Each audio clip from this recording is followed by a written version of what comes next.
ليس البر أن تولوا وجوهكم قبل المشرق والمغرب ولكن البر من آمن بالله واليوم الآخر والملائكة والكتاب والنبي وآتى المال على حبه ذوي القربى واليتامى والمساكين وابن السبيل والسائلين وفي الرقاب وأقام الصلاة وآتى الزكاة والموفون بعهدهم إذا عاهدوا والصابرين في البأساء والضراء وحين البأس أولئك الذين صدقوا وأولئك هم المتقون. يا أيها الذين آمنوا كتب عليكم القصاص في القتلى الحر بالحر والعبد بالعبد والأنثى بالأنثى فمن عفي له من أخيه شيء فاتباع بالمعروف وأداء إليه بإحسان ذلك تخفيف من ربكم ورحمة فمن اعتدى بعد ذلك فله عذاب أليم. ولكم في القصاص حياة يا أولي الألباب لعلكم تتقون. كتب عليكم إذا حضر أحدكم الموت إن ترك خيرا الوصية للوالدين والأقربين بالمعروف حقا على المتقين فمن بدله بعدما سمعه فإنما إثمه على الذين يبدلونه إن الله سميع عليم.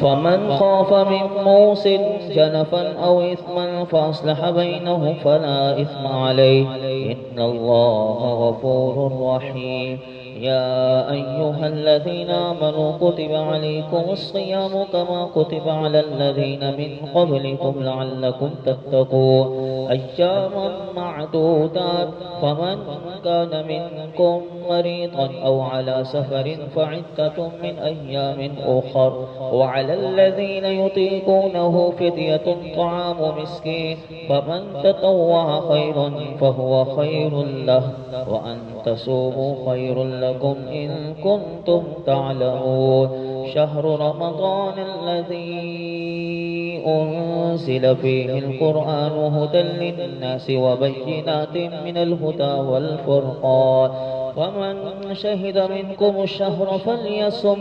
ومن كان مريضا أو على سفر فعدة من أيام أخر يريد الله بكم اليسر ولا يريد بكم العسر ولتكملوا العدة ولتكبروا الله على ما هداكم ولعلكم تشكرون. وإذا سألك عبادي عني فإني قريب أجيب دعوة الداعي إذا دعاني فليستجيبوا لي وليؤمنوا بي لعلهم يرشدون. أحل لكم ليلة الصيام الرفث إلى نسائكم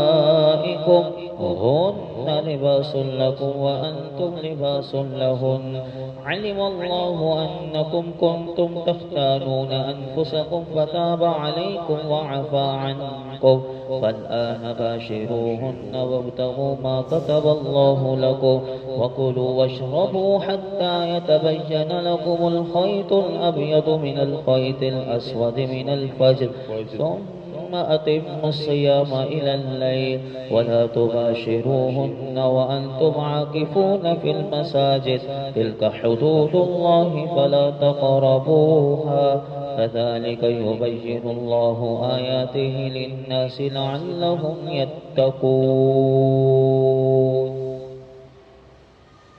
ولا تأكلوا أموالكم بينكم بالباطل وتدلوا بها إلى الحكام لتأكلوا فريقا من أموال الناس بالإثم وأنتم تعلمون. يسألونك عن الأهلة قل هي مواقيت للناس والحج وليس البر بأن تأتوا البيوت من ظهورها ولكن البر من اتقى وأتوا البيوت من أبوابها واتقوا الله لعلكم تفلحون. وقاتلوا في سبيل الله الذين يقاتلونكم ولا تعتدوا إن الله لا يحب المعتدين واقتلوهم حيث سكفتموهم واخرجوهم من حيث أخرجوكم والفتنة أشد من القتل ولا تقاتلوهم عند المسجد الحرام حتى يقاتلوكم فيه فإن قاتلوكم فاقتلوهم كذلك جزاء الكافرين فإن انتهوا فإن الله غفور رحيم وقاتلوهم حتى لا تكون فتنة ويكون الدين لله فإن انتهوا فلا عدوان إلا على الظالمين الشهر الحرام بالشهر الحرام والحرمات قصاص فمن اعتدى عليكم فاعتدوا عليه بمثل ما اعتدى عليكم واتقوا الله واعلموا أن الله مع المتقين وأنفقوا في سبيل الله ولا تلقوا بأيديكم إلى التهلكة وأحسنوا إن الله يحب المحسنين وأتموا الحج والعمرة لله فإن أحسرتم فما استيسر من الهدي ولا تحلقوا رؤوسكم حتى يبلغ الهدي محله فمن كان منكم مريضا أو به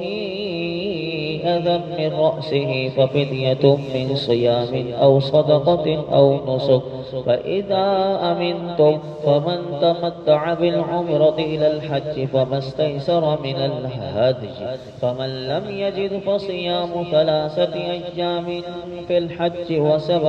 إذا رجعتم تلك 10 كاملة ذلك لمن لم يكن أهله حاضر المسجد الحرام واتقوا الله واعلموا أن الله شديد العقاب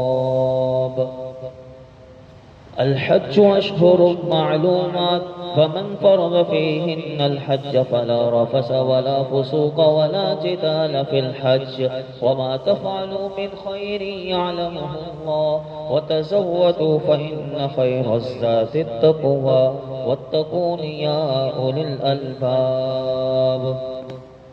ليس عليكم جناح أن تبتغوا فضلا من ربكم فإذا أفضتم من عرفات فاذكروا الله عند المشعر الحرام واذكروه كما هداكم وإن كنتم من قبله لمن الضالين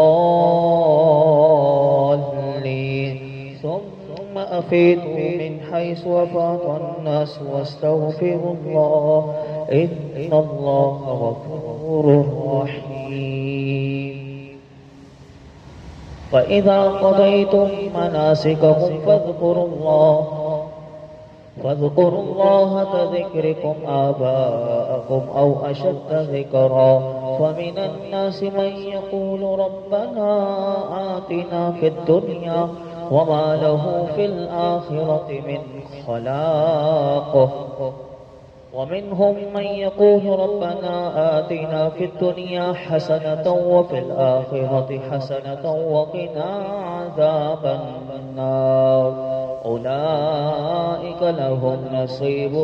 مما كسبوا والله سريع الحساب واذكروا الله في أيام معدودات فمن تعجل في يومين فلا إثم عليه ومن تأخر فلا إثم عليه لمن اتقى واتقوا الله واعلموا أنكم إليه تحشرون ومن الناس من يعجبك قوله في الحياة الدنيا ويشهد الله على ما في قلبه وهو ألد الخصام وإذا تولى سعى في الأرض ليفسد فيها ويهلك الحرث والنسل والله لا يحب الفساد وإذا قيل له اتق الله أخذته العزة بالإثم فحسبه جهنم ولبئس المهاد ومن الناس من يشري نفسه ابتغاء مرضات الله والله رؤوف بالعباد. يا أيها الذين آمنوا ادخلوا في السلم كافة ولا تتبعوا خطوات الشيطان إنه لكم عدو مبين. وإن زللتم من بعد ما جاءتكم البينات فاعلموا أن الله عزيز حكيم. هل ينظرون إلا أن يأتيهم الله في ظلل من الغمام والملائكة وقضي الأمر وإلى الله ترجع الأمور.